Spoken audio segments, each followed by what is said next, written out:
stared at Mr. Lee, his jaw now slack with disbelief. Could it really be possible that he had somehow inherited the entire fortune of the well-known business tycoon Henry Hamilton? But how could that be? He knew who Henry Hamilton was, of course. Almost everyone knew of Mr. Hamilton, who was one of the most famous businessmen alive. But Caleb had never even caught sight of the man in person, let alone actually met the guy. And he was nearly positive that the influential man certainly had no idea who he was. After a moment, Caleb finally found his voice. Mr. Lee, I appreciate you coming here today and sharing this news, but there must be some sort of mistake. Mr. Lee shook his head from side to side. I can assure you, there hasn't been a mistake. But, Caleb spluttered, trying to process the news. Mr. Hamilton can't possibly want to leave his fortune to me. I've never met him. I can't speak to that. Mr. Lee remained almost infuriatingly impassive. What I can tell you is that Mr. Hamilton unfortunately has no direct heir to his immense fortune. And as you might already know, the man never had any children. And while he did have a wife, she passed away just last summer. Under the guise of his professionalism, Mr. Lee was, in fact, just as confused about the situation as Caleb. From the looks of the young man, his fraying clothing, shaggy haircut, and dirty, inexpensive tennis shoes, it appeared that the young man was not a wealthy business associate of Henry Hamilton's, as Mr. Lee had assumed. But then, who was he? Why was he the heir to Henry Hamilton's entire immense fortune? Was he the influential man's illegitimate child? Standing next to Mr. Lee, Caleb's mind also raced with similar disjointed thoughts. Out of all the poor business school students in the country, why had Henry Hamilton decided to bequeath his vast fortune to him? How could Mr. Hamilton even be aware of his name? Once again, he piped up almost timidly. And I'm really the only heir in his will? He didn't want to, I don't know, give some of his money away to charity if he didn't have a proper heir? All Mr. Lee could do was shrug. He hadn't known his client particularly well, and he was just as surprised by this decision as the young man standing in front of him. He was very specific in his instructions. Mr. Lee gestured to the color photo of Caleb that he still held in his hand. As you can see. Suddenly, another thought fluttered into Caleb's mind. This all must be because of the voice he had heard inside his head. On the one hand, the prospect seemed absolutely insane. For at least the 10th time that very day, he couldn't help but wonder, was he losing his mind? But on the other hand, there was a very real man standing right next to him, offering him sole access to a fortune that he was certain was worth many millions.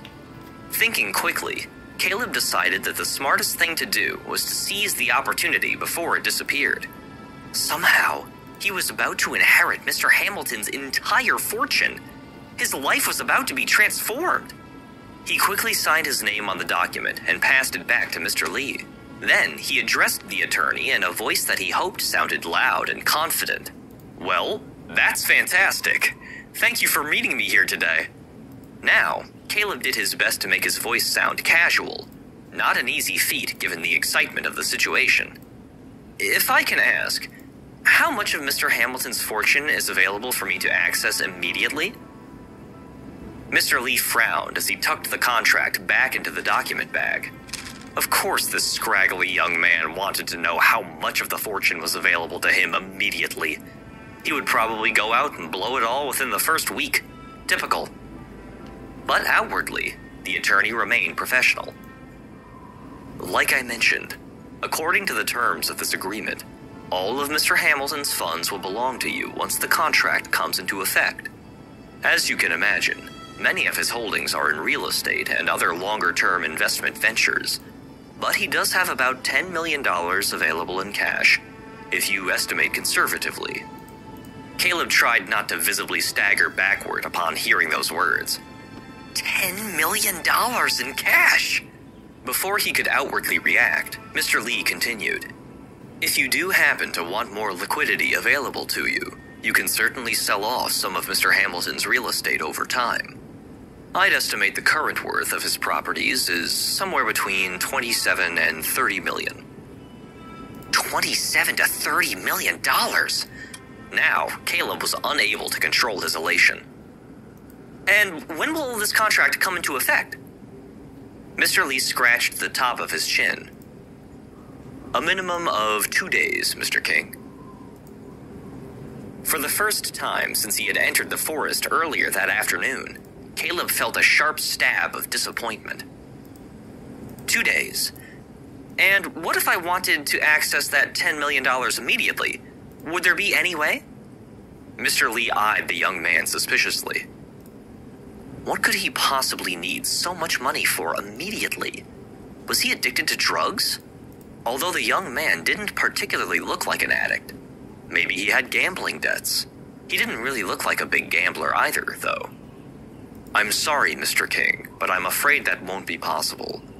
There are many procedures required to transfer Mr. Hamilton's entire estate into your name, as I am sure you can understand. There's really no way to expedite the process, short of Mr. Hamilton suddenly coming back from the dead and declaring it to be so. The attorney chuckled a little at his own weak attempt at a joke, but Caleb remained stiffly unamused. Suddenly, he heard a now familiar voice sounding in his head. The attorney is wrong. You now have a credit card in your wallet that will grant you access to $10 million effective immediately. Caleb felt his spirits soar. He turned to the attorney, now with a smile spreading across his face.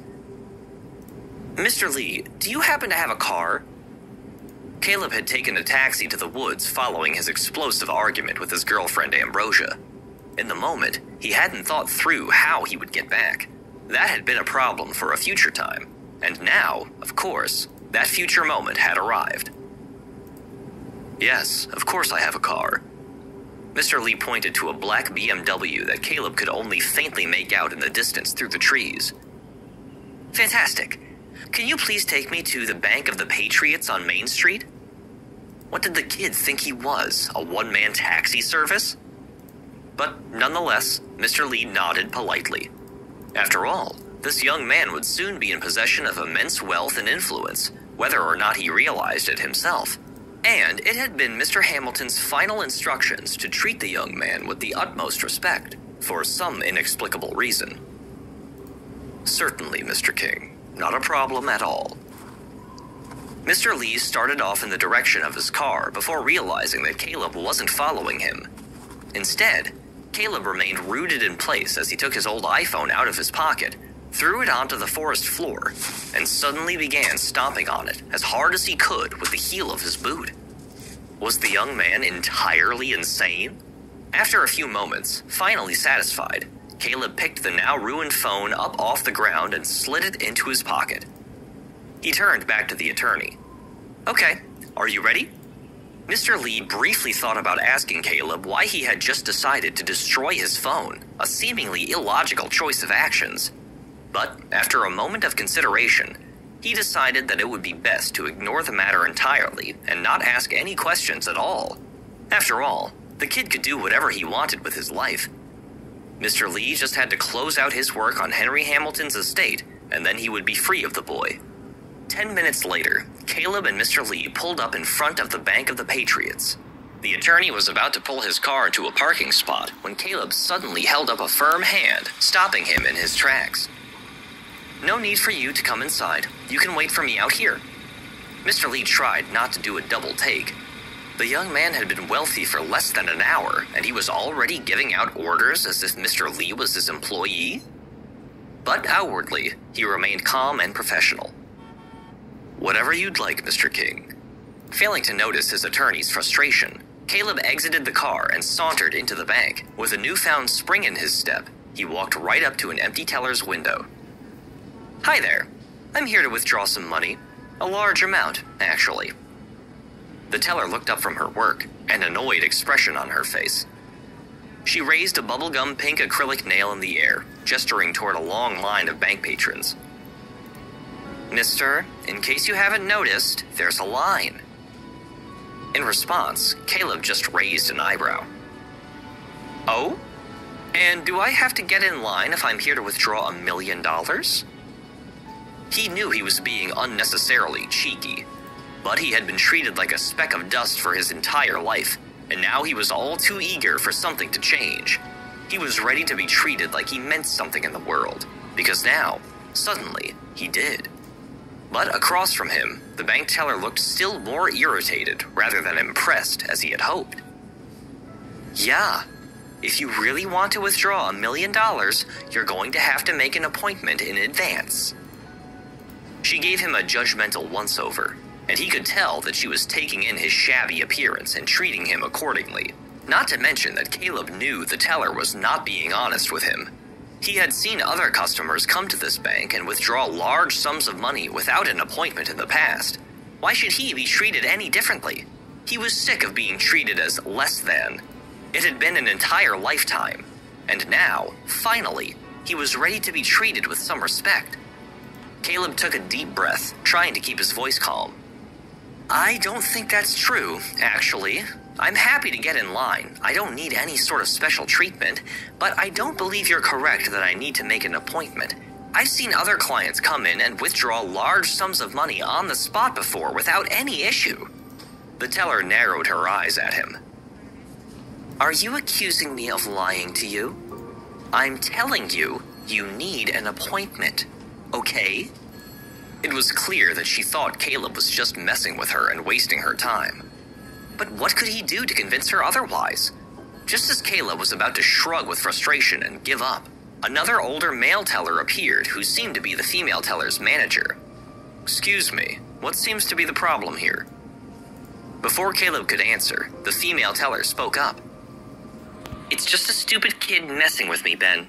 No problem over here, I can handle it just fine. But now, finding his voice, Caleb jumped in. That isn't true. I'm here to take out $1 million from my account. You can check my card. I'm good for the money. But this woman here says I have to make an appointment. The male teller, Ben apparently, frowned at the female teller. What are you talking about an appointment, Bianca? That isn't our policy and you know it.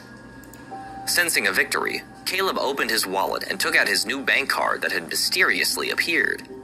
He passed the card to Ben, flashing a smug smile in Bianca's direction as he did so. Ben took the card from his hands and ran it in the system. As the results processed, Caleb suddenly felt a wave of anxiety. What if there wasn't actually $1 million, or even anything close to that on the card? After all, Caleb has literally been reacting to a voice in his head. What if everything that had taken place in the forest had been some kind of a dream or hallucination? Or what if the card had a few dollars on it and nothing more? He hadn't exactly had a chance to confirm that it actually held the key to millions of dollars. But Caleb didn't have to worry for long. A few seconds later, the computer beeped, and Ben's face lit up into a wild, professional smile. It's lovely to meet you, Mr. King. My name is Ben Jacobs. I'm the manager at this branch. I'll be happy to help you with that $1 million you'd like to take out. If you'll please just follow me into our VIP room in the back. As Ben led Caleb into the VIP room, Caleb caught Ben sneaking Bianca a dirty look. Ben mouthed in her direction. What the hell's wrong with you? Caleb couldn't help but feel a small pang of delight. He ordinarily wouldn't celebrate someone being chewed out by her boss, a situation he had been in many times himself and could certainly empathize with. But as far as he was concerned, Bianca deserved every ounce of Ben's wrath with the holier-than-thou attitude she had adopted toward Caleb, just because she thought he was poor. He'd show her. In fact, he'll show everyone. And as Caleb and her boss disappeared into the back room, a room intended for only the most prominent of VIPs, Bianca felt her head spin and wondered what the hell had just happened indeed. 30 minutes later, Caleb emerged from the bank carrying a fresh cup of coffee in one hand and a small travel bag in the other. Meanwhile, Mr. Lee had been parked at the bank parking lot and was silently stewing about having to wait for Caleb like a common chauffeur.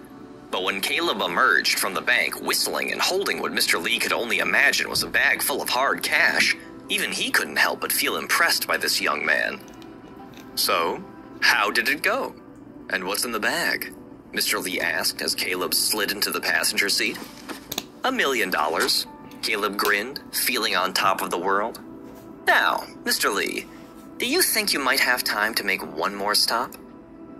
Caleb had one more errand to run that was of the utmost priority. He wanted to pay one final visit to Ambrosia's family.